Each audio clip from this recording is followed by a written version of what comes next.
Voici votre journal sur la Moto TV. Au sommaire, baisse du prix de maïs sur le marché de Butembo. Esso qui coûtait 10 000 francs congolais a été réduit à 7 500 voire 7 000 francs congolais. De vendeurs de maïs se félicitent de l'augmentation du stock sur le marché de vivres. Les étudiants de l'Université de l'Assomption au Congo UAC inscrits en L1 ancien système en faculté de développement ont effectué une descente en localité de Kavinyonge pendant cette sortie professionnelle. Ces étudiants ont visité les activités de la pêche et aquaculture. Voilà tout pour le sommaire. Bienvenue aux détails. Il s'observe une baisse du prix de maïs sur le marché de Butembo depuis quelques semaines. Esso de maïs est allé de 10 000 francs à 7 000 francs, voire 7 000 francs congolais.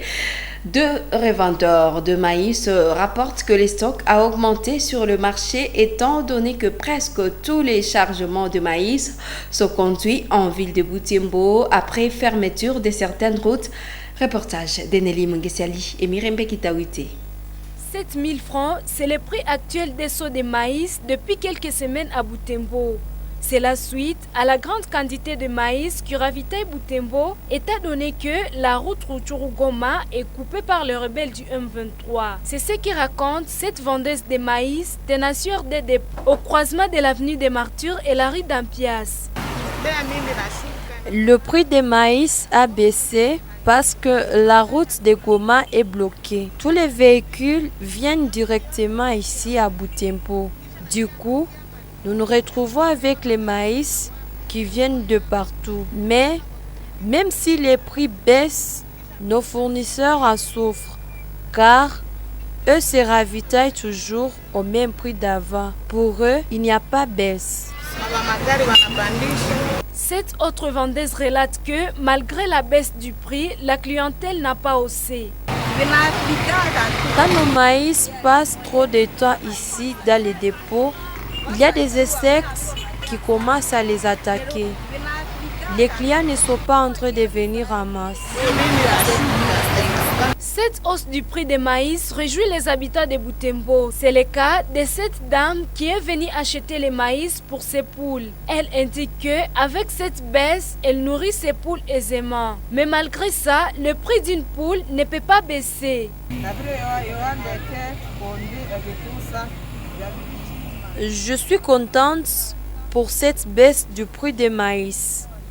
Comme je fais l'élevage de poules, je sais qu'elle ne va plus manquer de nourriture. Pour nous, même si les prix des maïs baissent ou même montent, la poule garde le même prix.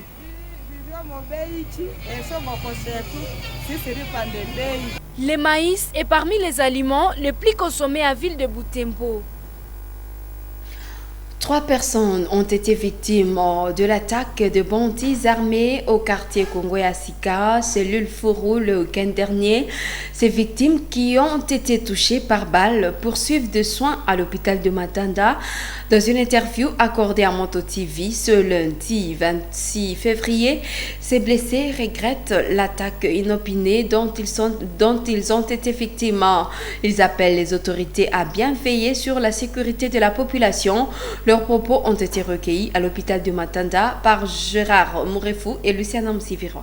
Comme à 18h30, tuko mvete kwa Rachel. Tunikala si ndani. Tukasikia tu masasi kalia. Tukafunga milango, tukafungia ndani. Wakatire masasi mu portail. Yakana tubana tuko mule ndani. Hamwezi jua kama walikuwa watu wa namna gani? Tukua nasema tuko ndani mvete.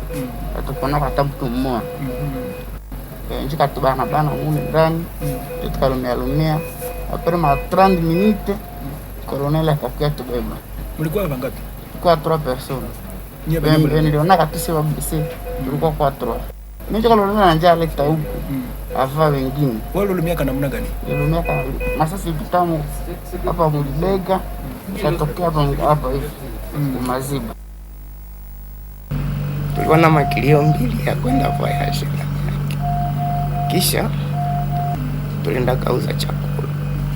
Vile mkutoka kule kuvile tukakutana sasa na ile ambiskade furu. Kama niko hapa nilipata pale Mkongo. Ngi hatuwezi bishwa kwa urefu shu tulikuwa tunapita. Yawe kuna tukuchunga hivyo nao wanafuatilia vile. Hakuna hiyo kama vile vinatokana na kama vinatokea na yote ile. Et les membres de 5 structures composantes de la société civile du Nord Kivu, à savoir Butembo, Beni, Ville, Beni Territoire, Lubero et Goma, se sont réunis samedi dernier à Kyondo pour statuer autour de la situation sécuritaire qui prévaut dans la région. Au sortir de cette rencontre, plusieurs recommandations ont été formulées. Nous vous convions de suivre cet extrait de la lecture faite par Marion Gavo, rapporteur occasionnel. Au gouvernement d'accélérer le processus du départ de la MONUSCO, de relever le porte-parole des opérations Sokola 1 en la personne de Anthony Mwalushai, qui s'est distingué dans la communication mal orientée, de se pencher sur la question de la gestion du conflit des limites entre la population riveraine du parc national de Virunga et l'ICCN avant que le pire n'arrive, de sanctionner des personnes impliquées dans la destruction intentionnelle du lac Édouard dans la cité de Kiavignon. Une mise en garde est donnée à la COPEVI qui se distingue actuellement dans le rançonnement de la population appauvrie de Kiavignon, de relever l'unité militaire passant carotte dans le territoire de Beni pour leur inefficacité dans les opérations de traque de rebelles à Defnal, de revoir les frais fixés pour les examens d'État pour les élèves finalistes du Nord Kivu, session 2024, qui traverse une turbulence de la guerre, au besoin reconduire les frais de la session 2023. Au Conseil de sécurité et à toute la communauté internationale d'éviter de jouer à la double face et de sanctionner les agresseurs de la RDC, en l'occurrence le Rwanda et l'Ouganda. Votre départ définitif, interdiction formelle de circuler dans le Grand Nord en général et plus particulièrement en Béni-Ville et Béni-Territoire. 4. À la justice militaire de sanctionner tous les militaires affairistes qui se sont livrés à l'exploitation des ressources naturelles. Enfin, 5. À la population de continuer à collaborer avec le service de sécurité comme il le fait toujours. Autre chose, les membres du club de la chronique Que pensent les enfants de la radio-télévision Victoire Horizon étaient en excursion dimanche 25 février 2024 dans les chefs-lieux de la chefferie de Bassoa à Moussienene. Une sortie caractérisée par plusieurs activités, la découverte de quelques sites, une conférence sur les jeunes et la culture et un match de basketball contre les petits séminaristes de Tumaini Letu. Suivez ces reportages de Nzanzoueinda Samuel rendu par Gérard Mourefou. C'est ici, à la station Gérisson, où les activités ont commencé. Plus de 100 membres du club de la chronique Que pensent les enfants de la RTVH sont allés en excursion à Moussienene, le chef-lieu de la chefferie de Bassoara. À l'arrivée, ils ont découvert le paysage, l'hôpital général de référence de Moussienene, le site Carrefour Mirembe, où ils ont découvert l'élevage des poissons. Quelle est la nageoire qui sert aux poissons à se guider facilement? Les poissons se guident facilement. Le plus grand site à visiter est le petit séminaire Tumaini Letu de Moussienene, l'école de formation des futurs prêtres. Ils ont été accueillis par les locataires de cette maison de formation et ont eu droit ici à une visite guidée. un rendez-vous aussi scientifique entre les séminaristes et leurs visiteurs avec la tenue d'une conférence sur le jeûne et la culture dans la salle de récréation du petit séminaire. L'orateur, l'écrivain Sete Karongo Pantaleon, a axé son exposé en encourageant les jeunes à l'écriture scientifique. Le chef des travaux a voulu donner à son auditoire le goût d'écrire des œuvres littéraires. Les bibliothèques. Il faut loger le livre pour que demain on puisse écrire soi-même. On peut écrire sur soi-même, on peut écrire sur les autres, sur la société, c'est possible. De son côté, le président du club de la chronique que pensent les enfants s'est réjoui des enseignements leur donnés. Les jeunes, on a une place dans ce monde d'aujourd'hui. D'ailleurs, l'avenir du monde, du continent, de notre province, c'est entre les mains de la jeunesse. D'où, dans la littérature, on ne doit pas laisser la littérature aux vieux. La littérature n'est pas archaïque, au contraire, c'est à nous de faire de cette littérature être attirante pour les autres. Les activités de cette excursion ont été clôturées par un match de basketball entre les petits séminaristes et les enfants du chronique que passent les enfants de la RTVH.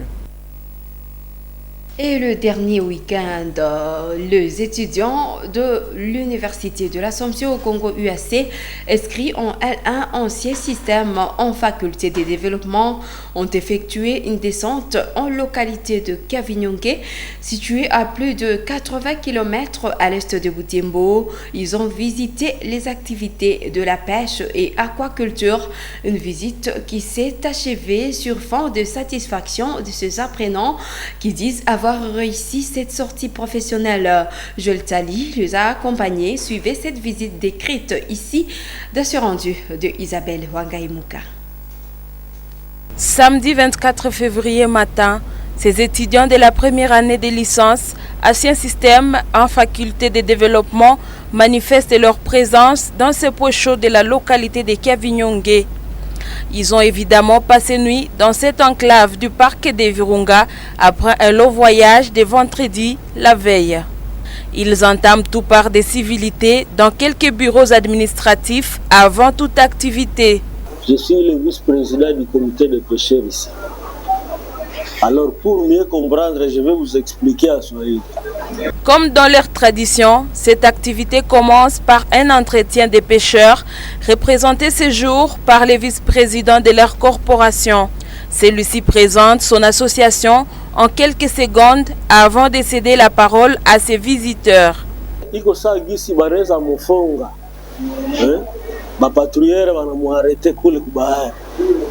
Tuko sasa kumfuatilia naanza Mungu nasikia les arrestations za mapirogue Uganda ba moteur tuko naenda kule. Les étudiants ont déjà observé plusieurs phénomènes autour d'eux. Ces questions poussent les vice-présidents de la coopérative des pêcheurs individuels de Kavinyonge à relever quelques actualités de leur secteur. Entre autres, les difficultés liées à la pêche. Comme toujours, notre hôte évoque les difficultés liées à son métier de pêcheur. Entre la confusion dans l'attribution des autorités localement établies et la surcharge du lac par les pirogues et la pêche illicite et désordonnée, les pêcheurs redoutent un avenir sombre pour la pêche dans ces lacs. Kila kikundi yenye iko asbel enombe na jikoforme kusheria. Donc tuko sasa kukolaborer avec serikali njia zote. Yenye tunapata comme difficulté, tunapaswa enderesser le serikali kusudi naye kufanya kazi. A plus kuko problème ya nini ya assainissement ya lac. Haiko si ndio tunaweza ifanya. Wenyewe wanaweza tengeneza lac ni wale wa l'État congolais. Ces étudiants poursuivent le gros de leur travail par une visite guidée par ces cadres de la COPEIKIA. Durant cette étape, les étudiants découvrent les mailles et d'autres accessoires de pêche.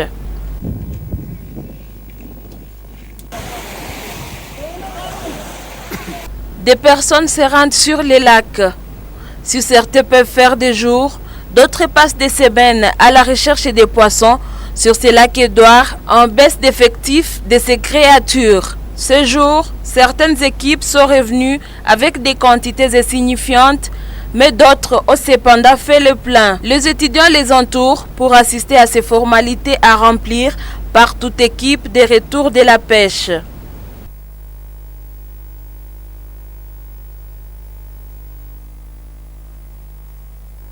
Ces poissons sont directement comptés. Ces statistiques permettent de suivre de plus près la situation de la qualité de la production de ces lacs.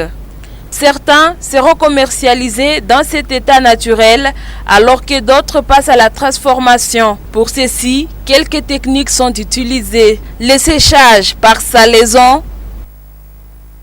et aussi le séchage par fumaison. Cependant, cette dernière technique présente quelques exigences dont les clients sont à l'origine. Le feu n'est pas allumé par n'importe quel bois. Il y en a un qui donne de l'odeur de préférence de la clientèle et dont la fumée donne une belle couleur au poisson. Cette visite ne peut pas se boucler sans visiter l'outil principal de la pêche, la pirogue. Avec une capacité de transporter environ 2 tonnes, cet engin ne servira cependant que dans l'activité de la pêche. D'un coût estimatif de $850 américains, sans budgétiser les moteurs, cet élément joue le principal rôle dans la mobilité. Pour entamer son activité de pêche, tous les matériels et l'obtention des permis de pêche agrandissent les budgets jusqu'à $4 500 américains. Cette autre pirogue est plus grosse, sa construction à peine terminée. Elle est destinée au commerce. Naturellement, pour immortaliser ces passages sur les lacs Édouard, il a fallu que les étudiants fassent un tour sur ces majestueux cours d'eau. Au sortir, certains étudiants ont été marqués par cette navigation. Par ailleurs, ces étudiants ont trouvé plus de besoins dont les réponses sont une urgence pour l'avenir du lac Édouard. Tout d'abord, c'est vraiment un beau paysage. Nous sommes juste au bord du lac. Nous avons concrétisé ce que nous avons fait comme théorie. Pratiquement, nous avons vu des pirogues. Nous avons vu comment on peut pêcher.